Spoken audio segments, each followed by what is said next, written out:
വെള്ളത്തിൽ മുങ്ങി മരിച്ച ഒരാൾ മരണത്തിന് ശേഷം വെള്ളത്തിൽ പൊങ്ങിക്കെടുക്കുന്നത് എന്തുകൊണ്ടാണെന്ന് നിങ്ങൾക്ക് അറിയാമോ?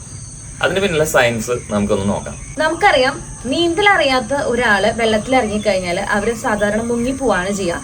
അന്ന് അവർ മരിച്ചു കഴിഞ്ഞിട്ടുണ്ടെങ്കിൽ അവരുടെ ബോഡി ജലത്തിന്റെ ഉപരിതലത്തിൽ ഇങ്ങനെ ഒഴുകി നടക്കുകയാണ് ചെയ്യുക. ഇതിന് മെയിൻ കാരണം എന്ന് പറയുന്നത് ഡെൻസിറ്റി അല്ലെങ്കിൽ സാന്ദ്രതയാണ്. നമ്മുടെ ബോഡിയുടെ ഡെൻസിറ്റി വെള്ളത്തിന്റെ ഡെൻസിറ്റിനേക്കാളും കൂടുതലാണ്. അതുകൊണ്ടാണ് നമ്മുടെ ബോഡീസ് മുങ്ങിപ്പോകുന്നത്. അങ്ങനെ മുങ്ങിപ്പോകുന്ന ബോഡി വെള്ളത്തിന്റെ അടിയിലേക്ക് പോകും. ഇങ്ങനെ വെള്ളത്തിന് താഴോട്ട് പോയ ആ ഒരു ബോഡിയിൽ ഇപ്പോഴും മരിച്ചുപോയെങ്കിലും അതിനുള്ളിലെ സൂക്ഷ്മാണുക്കൾ, മൈക്രോ ഓർഗാനിസംസ് ഒക്കെ ഇപ്പോഴും പ്രവർത്തിക്കുന്നുണ്ടാവും. മാത്രമല്ല ചില ബാക്ടീരിയാസ് നമ്മുടെ ബോഡിയിലെ സെൽസ്, കോശങ്ങളൊക്കെ ഭക്ഷിക്കാനായിട്ട് തുടങ്ങും. അതോടെ ഈ മീഥെയിൻ, അമ്മോണിയ, കാർബൺ ഡയോക്സൈഡ് അങ്ങനെയുള്ള വാതകങ്ങൾ നമ്മുടെ ബോഡിയിൽ ട്രാപ്പ് ആവും. അതുകൊണ്ട് തന്നെ നമ്മുടെ ബോഡി വീർക്കാൻ തുടങ്ങും. അതിന്റെ ഭാഗമായിട്ട് ഡെൻസിറ്റി കുറയും.